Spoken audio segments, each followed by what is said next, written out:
And welcome to Weather and Ag in Focus on this Hump Day Wednesday, March 26, 107 in the afternoon. Temperatures in the mid-40s across the area. A lot of cloud cover, and there's even a little bit of rain shower activity stretching, from about Morton northwestward through Jamestown. Out around, let's say south of Jamestown, over towards Ellendale. So most of this is being held just to the south and west of the FM area, but there are some more showers up around the Maddock area and Rugby moving southeastward. Those could clip the FM area as we head into mid-afternoon. So not a lot of rain expected, but could see a few sprinkles around here. You might want to grab the umbrella if you're going to be out late this afternoon into the evening hours. I'm Chief Meteorologist Wysocki, along with our Ag Director, Bridgette Readel. How's your Wednesday going, Bridgette? It's going great, and we've got a full slate of people and topics today. The studio's packed today. It is, and so we have a returning guest, now Assistant Ag Director for the day. So, Dawson, would you care to give an introduction for yourself today? Yeah, my name is Dawson Malkowski. I'm currently a student here in Fargo at NDSU. Yep, I'm an ag communications major along with some military and animal sciences. I'm in the military. I'm in the Army Guard. I'm in Farmhouse, SNS. I'm currently serving as the North Dakota FFA State Sentinel, and I grew up in Fairfield, North Dakota, on a cattle ranch. That's a lot of things going on at one time. But he's very familiar with the drill. Like, he knew where the studio was. He's been here before.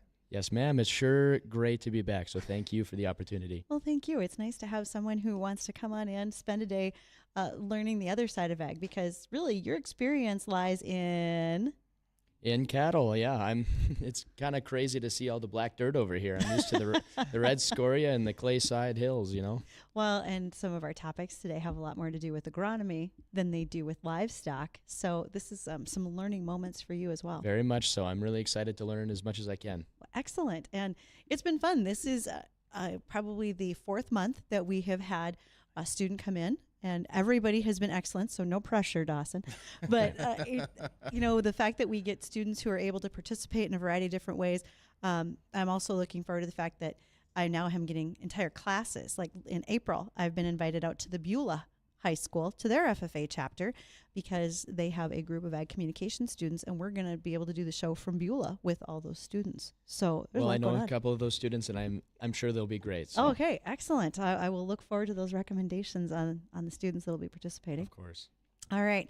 So we did bring in a few ag headlines today. With the cloudy weather, I know it's an old joke. Oh, it's affecting my phone service, but the cloudy weather? Oh, absolutely. Okay, so I've heard of like solar flares and stuff like that. You might not have been here in North Dakota in the days of trees, grain bins, and clouds all blocked your phone service. But this is back in like bag phones, right? I had a bag phone.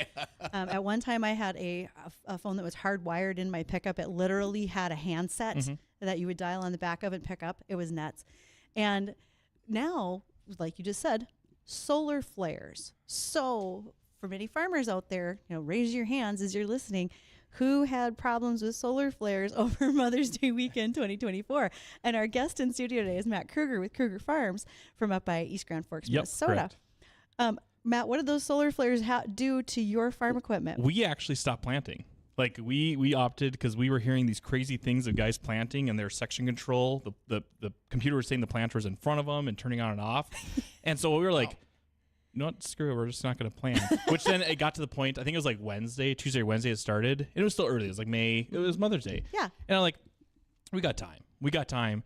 And like it was like Thursday and I'm like, all right, I can't handle it anymore. We got to go planting, So like we just started going. It actually went pretty well, but I got to the last 20 acres of the field and all of a sudden my planter was randomly just going whoop and whoop. And I'm like, we're done. And we just stopped and I didn't even want to like drive it back because I at least knew it was lined up in line. So I stopped, walked the half mile to get to the farm, and I was like, well, I guess we'll try again on Monday. Okay, this is autonomous, right?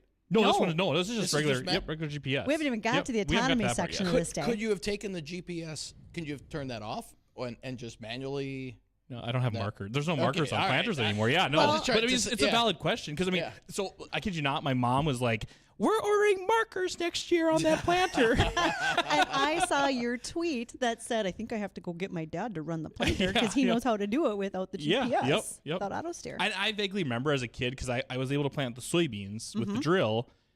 And the big thing was line yourself up with a steering wheel, belly button, line up, move. And like, you just like, I mean, I can do it. I did do it. I was like 10. Yep. So I have the skills, but by no means am I great. Like, it would be terrible. Like, anytime the GPS doesn't work, or you have to like manually drive the field cultivator, like, oh, this sucks, you know, but we'll be fine. We'll be fine. Okay. So. As a kid who was helping farm through the 80s and into the 90s, didn't have auto steer on any of our equipment. And that was the days of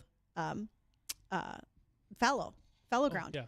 So you're talking to somebody who was told when she was in a 1066, which, by the way, there was not a sound guard cab. It was super Did it have AC even or no? Well, I had AC when it worked and a lot of AM radio. But that tractor, I remember my dad saying, all right, now I want you to watch the stack on the front, and that's how you're going to line up to stay straight and towards the end of the field. Apparently, I got distracted a lot because there was no way my side of the field was straight. There's a lot of wavy. Well, and our thing, too, my dad always said, like, look off to the distance and you'll see the trees. You've been in East Grand Forks. Yeah. There's not many trees. So it's like, okay, I think so. And then you're like, but, like, I think, like, now, like, when we look back and, like, make sure everything's fine, like, you're like, don't turn. You're don't turn your head. You know, like, you're trying not to do this and have issues. So, yeah. Which, okay, so Dawson, not having grown up with all this stuff, and also not really having any farm ground. Barely any, okay, just hay ground. So what are your questions in this part of the conversation? Well, concerning the solar flares, correct? Yeah. So I just want to know if like we have any prevention plans for further things. I know that it's super hard to control. It's like weather. You can't really control weather. Can we like prevent against solar attacks on our I don't know. I mean, I know like the big thing Deer had was like the RTK tower network. So like there's towers that we triangulate. Those are having more issues than their new SFRTK, or if you're running like SF3, these are, I'm talking Deer World, so I don't know case stuff necessarily, but like those seem to be less impacted than the radio tower networks. But okay, here's also my like tinfoil hat a little bit. Sorry. John Deere just announced SFRTK last year. Correlation? I don't know. I don't know. But now I have a question for Dean. If you can forecast the weather, can you forecast the solar flares so we know when we can and can't plant? I can't, but there are branches of meteorology or space weather, they call it, that actually forecast just that. Yep, there is. It's like a 6-day or 5-day outlook. Yep. Yeah, it's a weird time zone. What's the time zone? Do you know what it is? What they call it? It's like UTC. UTC, yeah. So universal time zone. So we're negative. I can't remember which one we are, but well, let's see. Spring forward. So now we're 6 hours. Yeah. So now Dawson, as a college student at NDSU, you're taking a meteorology class from Daryl Richardson, state climatologist. That has to be amusing. Oh my gosh, never a dull moment. I can whether only it's imagine. Star Wars references, whether it's weather references, or oh my gosh. Well, so you can take this whole solar flare conversation to class tomorrow and be like, Professor Richardson, I have a question. Can you? We will never get to our topic.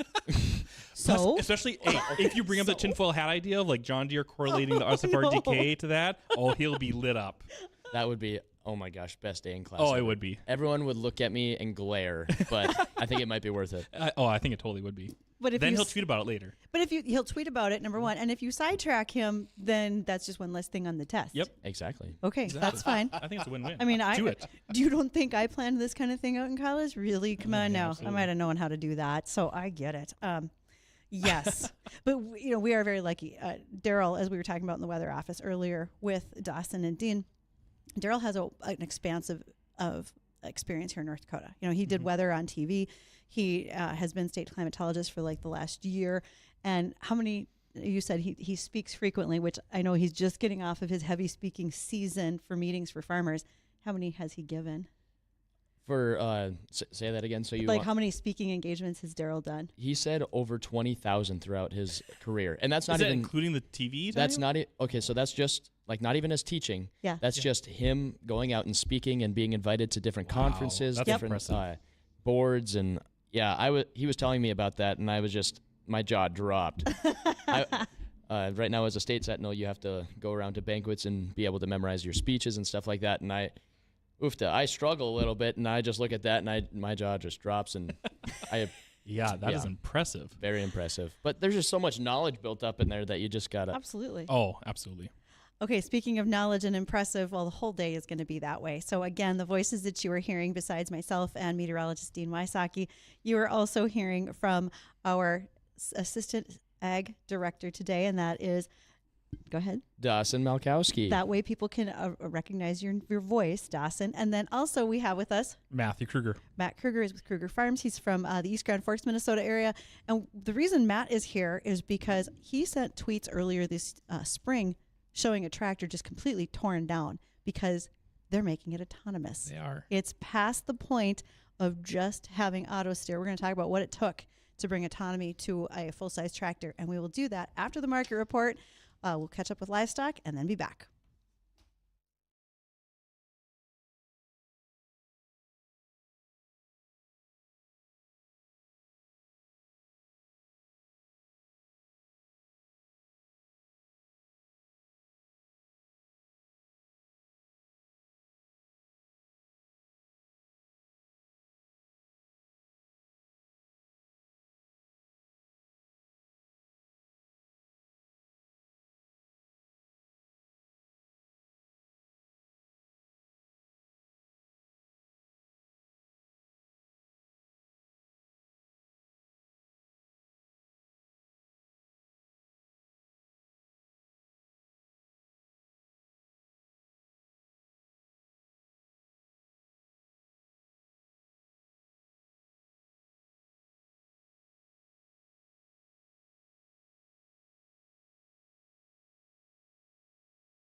Welcome to Weather and Ag in Focus. So glad that you were here because today is a full day in studio. Lots of discussion. We've already been having it about auto steer and tractors, and we're going to take the leap now to autonomy as well. For those who are listening, if you want to join in our conversation, please give us a call on the JLA Insurance phone line. That is 701-293-9000. You can send emails at Flag Family Media or ag at Flag Family Media. And you can follow us on YouTube, Facebook, and Acres TV under WDAY, Weather and Ag in Focus. So my assistant ag director today, Dawson, when we started talking about this topic in the office earlier, you were quite fascinated. Where would you like to start with questioning Matt on what are you doing? Well, I think that one of the most important questions is asking him, how did he even get into this? How did you even start? How did you get this opportunity? This is a crazy opportunity. Yeah. So, John Deere released the autonomy in 8Rs, which would be the row crop size machines, I think a couple years ago. 8R size tractors. Okay. These are four-wheel drives, Yep. track tractors. Yep. Okay, so we're just giving a size. Yep, exactly. What's your horsepower on that? Is that like a... The 8R would be like a 210 to 370, I believe. Yep. Okay. So that's like the bigger row crop size tractor. Okay. We don't have, we have corn, soybeans, wheat, sunflowers. So we don't really utilize row crop tractors a whole lot, especially for tillage. And so this was targeted more for like smaller farms, smaller tillage tools with the 8Rs. But to me, an 8R tractor is bulletproof from Deere. That's just a bit of solid tractor. Okay. The 9R, which is the bigger horsepower, that goes from 410 to, well, shoot, now they go up to 830 horsepower, so There's a wide range on those. range there, but so the how, I mean, I think I vocalized with my dealer, like, if we ever can get autonomy on the 9Rs, let me know. Mm-hmm. Not that it had any weight to it at all, but at least I let him know. Yeah, you were just thinking about it out loud. So how it came to be, Mother Deere was watching me. Like Mother Deere. Oh, we call her Mother Deere too. Oh, yeah. It's Mother Deere. Oh, my so, gosh. Yes. So Mother Deere does watch. She may not know you exactly, but she knows of you.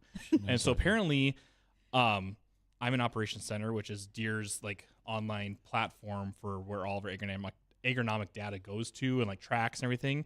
Apparently, I had the second highest click rate within our dealership. And then my dealer is True North Equipment up in Grand Forks. Which means you are in your operations center frequently using your data out of it. Yep, okay. apparently. So I was behind a very large farm that's actually like a world farm. Oh, So that is a very large potato farm that farms in nine different states in the exactly. U.S. Yeah, so Wow. I kind of have like a little like self five there, but at the same time I'm going like that's also probably not something to be proud of.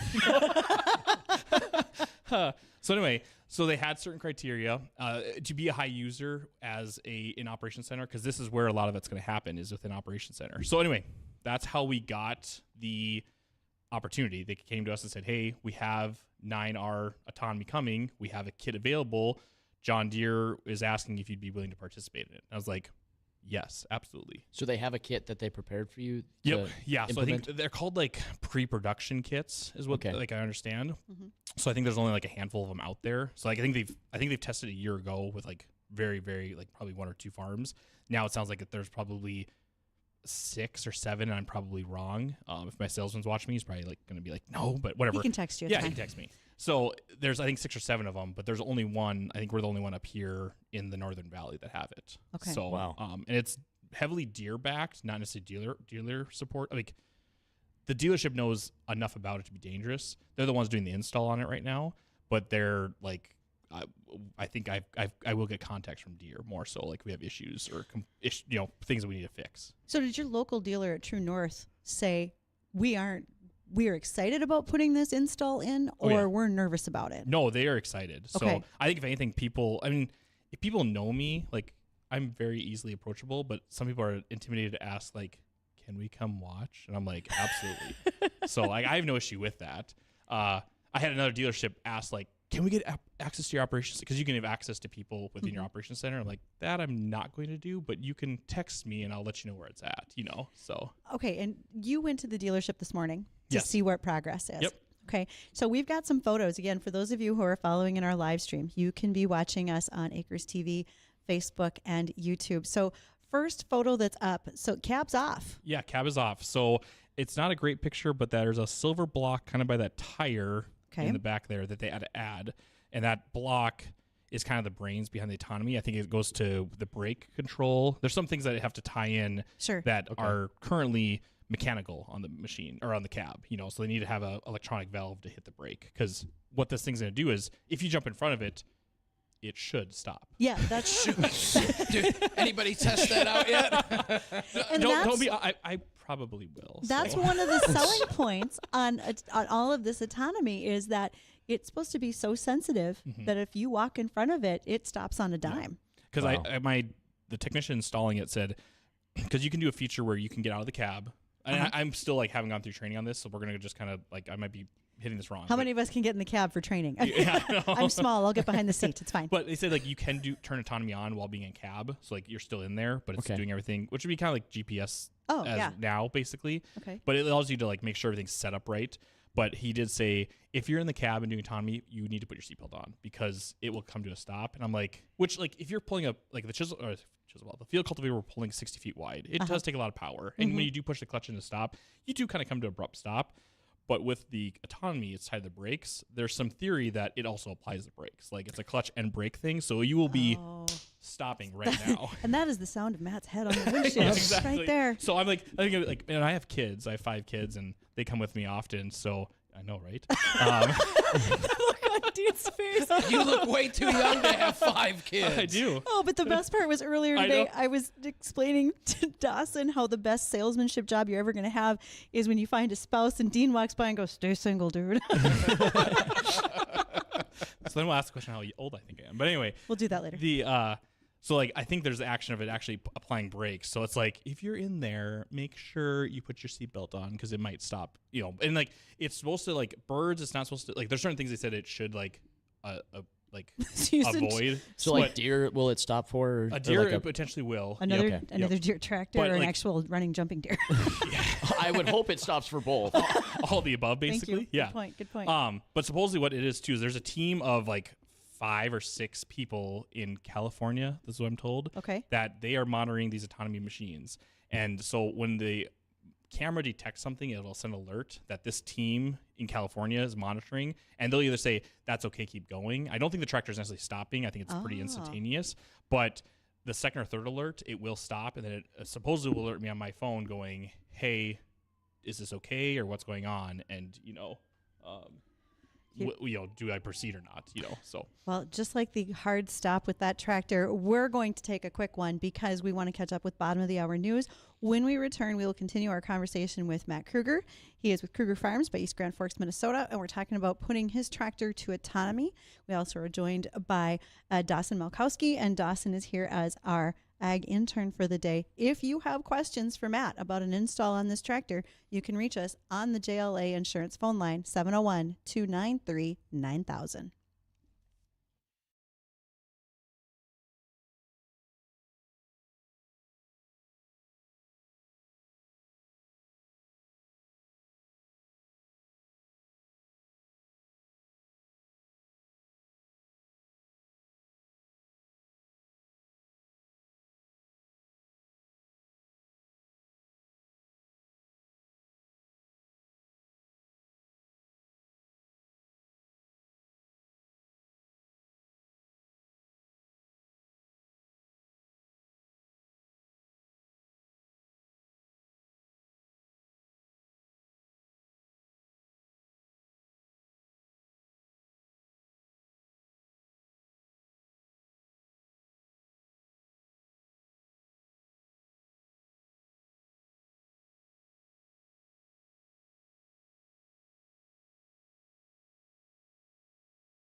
Welcome back to Weather and Ag in Focus. And man, it's too bad we had to break out for news there, because the conversation we are having in studio today means that we should probably interrupt part of Jay Thomas's show. We're going to run long on this.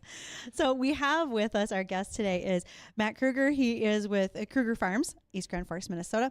And then also we are joined with our intern for the day, our assistant ag director, and that is Dawson Malkowski, who is a student at NDSU. Okay. We've been talking about Matt's transition of a tractor from just auto steer to autonomy. Mm-hmm. And you brought some pictures that were just of today. So for folks watching on the live stream, we're going to bring one of those up, and it shows, like you said, the cameras on that cab. So if you want to talk about the camera system that you have. So you can see on the video here, if you can kind of see, there's like 4 little black dots on this like green shroud that's overhanging, and this is looking on the side of the tractor. There's going to be, if you do math right, 16 cameras. Yep, there we go. 16 cameras on the top of the cab of the tractor. 4 on the one side, 4 on the other side. That's almost as many as we have in here right now. Yeah, right. And then 4 in the front. So these are constantly seeing and evaluating what's around the machine. I mean, because again, ultimately safety is the biggest thing when there's nobody in there. And that's so we can avoid driving into another John Deere and another deer. Another deer, exactly. Yep. Well, okay. Yep. I have a listener question for you that came in from Twitter. Phil is asking, can you ask Matt if the tractor will be stopping for every tumbleweed that flies in front of it on a windy North Dakota day? Yep, that's the question. Like they said, like garbage bags, like plastic bags. Plastic bags. Sorry, yep. I call them Hugo's bags. You know, that's okay. If you get it, you get it. And so like they say those should not like cause it to stop. But however, like I discussed earlier, there's a team that's supposed to be seeing those first alerts, and like they will either override it or kick it to, hey, the grower's got to see what's going on. You know. So the cameras have to, or the tractor has to rely on a team that's constantly surveying it. Yeah. So well, I mean, I think they're not like watching it live, but it'll probably kick an alert to a team that they have. I think they said they have 3 seconds to respond, so it's pretty quick. Like you can't be over there sleeping on X or something, you know. So you got to be watching whatever they're watching, and making sure like what it is, and then if it is unsure or they okay it and then it happens again, it sounds like then it'll trigger to me on my phone, and then I have to say, oh yeah, that's fine or that's not fine, you know. So and like my thought was, I thought there'd be cameras on the machine. So this is going to be on a field cultivator this spring. Okay. It's a 60-foot wide field cultivator. Right now this is just for tillage. Autonomy is. They had it on the smaller series tractor for same thing, tillage. Okay. I think their next step is going to be either planting or combining. John Deere has a goal that by 2030, 2030, that they want to be able to make autonomy happen all the way from planting to harvest. Tillage, spray through harvest. Yep. Let's get that in the hayfield too. What about rock picking? So Matt, I would really like there that. There is a company though, right? TerraClear. Yep. TerraClear. Okay, Dean's Sorry. question. What percentage of tractors out there right now, and you might not know this, but what percentage are autonomous right now? I don't think very many. Like, I mean, I think the 8Rs, like I said, they've had those out, but again, they don't have high horsepower, so you're not be able to pull very big implements. It's just tillage. This is the start, and then my salesman said today too, this kit that's on our tractor should lead into grain cart autonomy. As well, that Deere will have, because there has been other manufacturers that have grain cart autonomy, but nothing from Deere. And you said it took, 48 hours to make this autonomous? This kit, Deere will charge 48 hours for. So this tractor was called Autonomy Prepped, I think is what it's called. So like it had certain components of it that were ready for autonomy, but there was a block that had to go underneath the cab that was the biggest install, because they had to take the cab off, put this block in that connected into it. They are now selling tractors that are called Autonomy Ready, which they have that block, and then I think they said the install time now is only 7 hours if you have Autonomy Ready, because what you're going to add is the cameras on the hood, your Starlink. The tractor also has Starlink, and then there's on the back picture, if you can kind of see, not that one, but there's a picture where it kind of shows the back. It's a big silver box. Oh, in the back of the cab. That's the brains. Okay. Yeah. So there like it that. is. Yep, there it is. That one right there. So that one there, that's the brains for the autonomy system, basically. So that part's only like a 7-hour install. So over the last 2 nights, we've had quite a bit of solar activity. We could see the northern lights if it was clear skies. How does that affect? Obviously, it does affect the autonomous tractor. So let's say, all right, so we're having solar flares last night. Does that basically shut it down period, or from what I understand, so like I have to even go out and redo all my boundaries on my fields because that machine will not pass that line. It will not. It will do everything. Like if it even thinks it's going to pass it, it's going to shut down. So when I'm going out mapping my field boundaries, I have to have a 89% signal efficiency in order to even map it. Because if there's a point, if the 2 points are greater than like 75 or 100 feet, it's going to make the boundary invalid. So like there's a lot of prep that we have to do on this thing, which is kind of, it's nice we don't have a lot of snow out because I'm actually going to start next week starting to do these boundaries because it's still frozen, which is good. And then we can kind of get some work ahead of it done. Worst case, you don't get the boundaries done ahead of time. You can, I hate it because you're double wrapping, but you can go through and wrap the field and create your boundary and then you're good. The tractor will not exit it. But I think the same thing's going to apply for when it's running because I've had, well, the solar flares like we talked about at the beginning. Yep, last year in May. They will lose signal. I'm sure it's going to shut it down and go, nope, sorry, I'm done, you know. So still. I don't know. There's going to be things like that occur. So with the autonomous tractor and solar flares, and I'm thinking because solar flares typically, at least in regards to the northern lights, affect the northern tier of the U.S. Would this affect areas down in, like, say, Texas differently? I think it's I think it's the whole thing, yeah. Because I think because even this like last spring, there were farmers all over the place going, well, put the markers back on. We're going to call them, what were they called, Bridgette? Solar flare kit or. Yes. In fact, I just did a podcast with Kibble Equipment. We talked about these, and they had the name. Yeah, I'll think of it. It was just markers, but they made it fancy, like solar. Yeah, like it was solar just flare prevention kit or something. Yeah, it was hilarious. Oh I'm like, oh my goodness, you know. But yeah, something to make more money. Yeah, speaking of money, what does something like this cost? Like, did you have to pay for the implement to start doing this to your tractors, and like what? And after it's going to be implemented into your tractor, what is that going to? So cost? Because this is a pre-release, we get it provided to us this first year. You're the guinea pig. We're the guinea pig. Yeah. So I mean, there's going to be like we're going to lose some efficiencies because of this a little bit. Okay. But I think the gains are going to be they're going to outweigh the cons basically. From what I understand, what I signed and saw was like I think the kit's like 25, 30 grand if I'm right. Maybe I'm wrong. Sorry. Okay. I'm not John Deere, so don't like go to your dealership and say I heard Matt Kruger say it was only 30 grand. So whatever the kit is, it is what it is. I mean, frankly, the tractors now are just stupid priced. I mean, it's just I can't even get over what they are. So I mean, it's like a quarter of land that we're just driving on, basically. Yes. But then what it is it's a subscription. Deere's gone. I mean, everyone's gone subscription. Like, I mean, it's kind of ridiculous. Like the BMW heats or seated heats. Are those subscription? Those are subscription. Oh my gosh, I had no idea. Actually, so like on my Dodge pickup, it is a subscription that I can turn on and off each month if I want it for auto start off my phone. Yep, I get that part. Yeah, that makes sense. But like heated seats, like come on, that's in a. But it's a BMW. You were already kind of like John Deere, I suppose. You know, we do have heated seats in those things now. So you do, and massaging. But anyway, get out! Are you serious? Oh yeah, I'm dead serious. Oh yeah, dead serious. Yep, I'm dead serious. Well, I mean, if you're out in the field all day, it makes sense. The only complaint I have about them, they shut off after like 10 minutes. I'm sorry, keep going. Like it's not long enough. I'm out here for 12 hours today. Bring it back. But like going back to the subscription is $4 an acre on tillage. Yes. I don't know, and that's their initial pricing. I think it's a little strong because to put a person in there and the acres you cover, it costs roughly a farmer 75 cents an acre for that labor. So I mean, but there's a premium to it.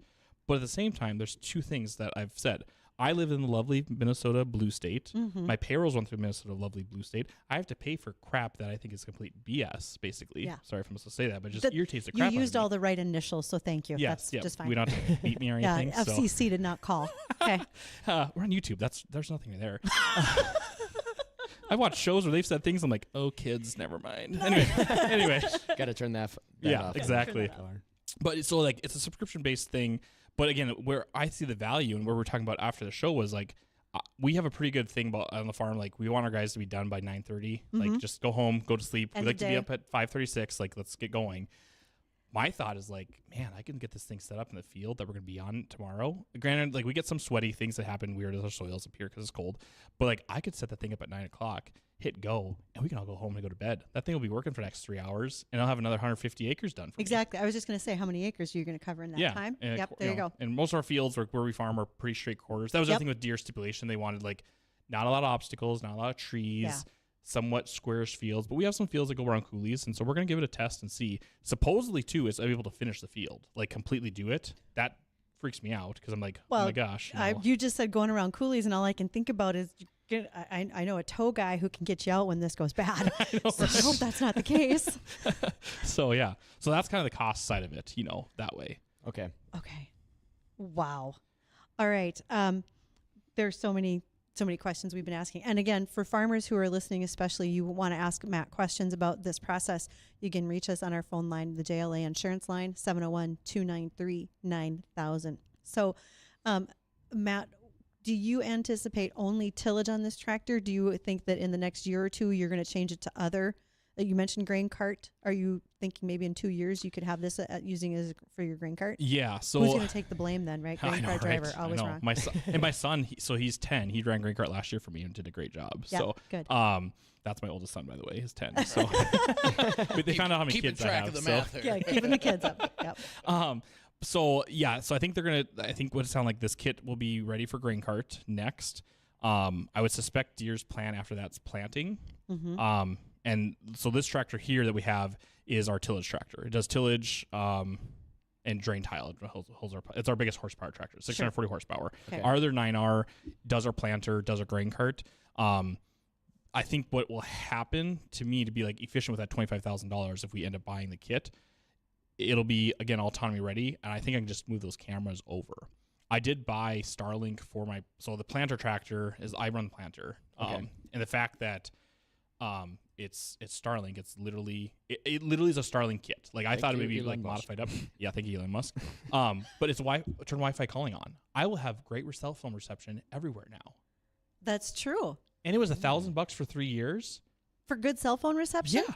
And not just good cell phone reception. We're gonna have like phenomenal, like I can stream my Netflix if I want, But I mean, like this seems like a good pairing with the Netflix and the Starlink and the autonomous tractor. Yep. You might be getting a lot of movies watched. I know, exactly. But I mean, like, and there is like, I want this. As far as we know, there's no like, it's not a throttled back subscription from Starlink. Yeah. It's the full kit.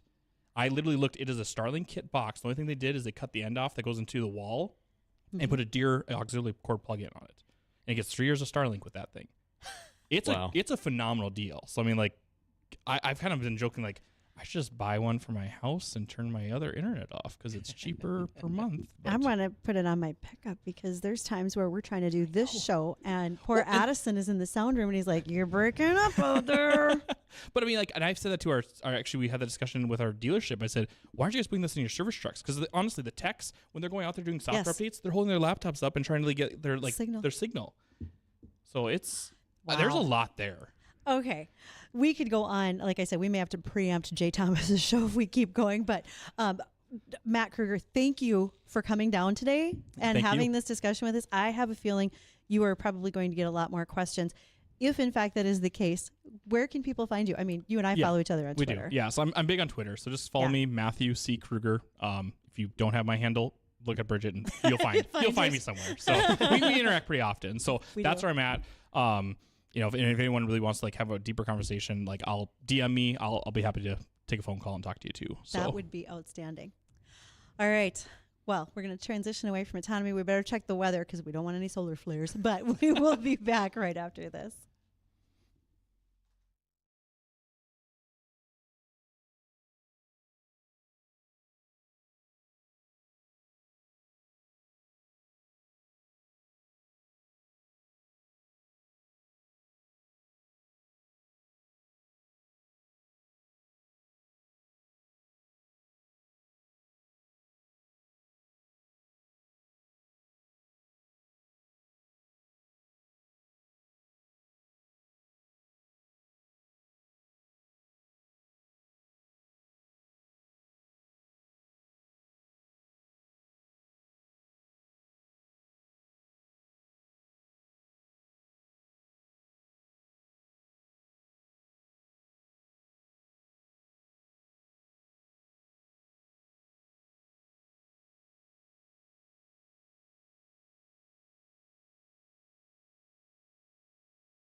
Welcome back to Weather and Ag in Focus on this Wednesday afternoon. We've got some rain on radar stretching, two bands of it, stretching from about Ellendale to just around the Medina area. Then there's another band just northwest of Cooperstown, stretching up towards Rugby area. It's that second band towards the Rugby area that's traveling southeastward. That could clip the FM area here between about 3 and 4 o'clock this afternoon. But other than that, just a lot of clouds out there today. Temperatures currently in the 40s. Really not going to move a whole heck of a lot, probably upper 40s at the best. Although I do think we'll see some partial clearing as we head towards sunset. And then tonight we're looking at partly cloudy skies, mid-20s, mid-50s. Tomorrow is a pick day of the week, with winds turning to the southeast at about 10 to 15. And then storm system brings wind and some rain showers on Friday. That'll briefly change to a little light snow Friday night as temperatures slide off into the weekend, with temperatures over the weekend only in the 30s. Now, we're keeping an eye on a second system that's going to be coming up from the Rockies and Central Plains on Saturday. That will give some accumulating snow. Now, our models have been trending that northward with each model run. But right now it looks like any appreciable accumulation should be in South Dakota, stretching into southern half of Minnesota. Now, if the trends keep going northward, then this could get as far north as the 94 corridor, which could give us some accumulating snow on Saturday. But right now it looks like it'll stay to the south. I took a look at some of our long-range guidance over the next 10 to 14 days, and in general across the area, about a good half-inch to an inch and a quarter of precip across the area expected over the next 10 to 14 days. That's good news because we have been dry across much of the area. And in fact, we're going to be going over our spring outlook. Mark your calendar, April 3rd on the Jay Thomas Show. And we'll be going over month by month what we're expecting. We've got drought conditions across much of the area, and droughts typically either contract or expand. Right now, over the last month and a half, it has been expanding. The question is, will that start to contract as we head into spring and summer? And that's one of the topics we'll be touching on our spring and summer outlook. Again, that's April 3rd coming up. That's next week already. Mm-hmm. Yeah, coming up next week on the Jay Thomas Show. Absolutely. And more things to keep in mind tonight at the Fargo Theater. This will start at 7 o'clock. Is a free movie. It is a documentary. It is done with Ficama Farms out of Laverne, Minnesota. They are talking about erosion control, conservation practices, and more that farmers currently do. Ficama Farms also has cattle, and so it really completes the regeneration life cycle on the farm by being able to use green manure and so forth. I'll be emceeing the Farm QA panel afterwards. We're going to be talking with several farmers there. But one of the topics we're also going to talk about is soy foam. Soy foam is now coming out of soybeans out of this region. Local fire departments are using it. So, Dawson, you looked at it. We've got about 45 seconds left. What's the skinny on soy foam? Well, I was always curious of how does this compare to the foams that we have now? And we use a lot of chemical foams that we combine with a good ratio with water. And with the big wildfires that we had this last fall, it's a good concern, or it's something that we should always be looking into, is how can we increase our effectiveness of what we're putting on those fires. Yep, so. And this is one that's slightly biodegradable, if you will, because we're bringing it out of soybeans. Also, it controls all 9 different types of fires, grease, electrical, and more. So we'll talk about that tomorrow after I get a little more information. But coming up next is the Jay Thomas Show, so don't go anywhere. Thank you, Bridgette. Thank you.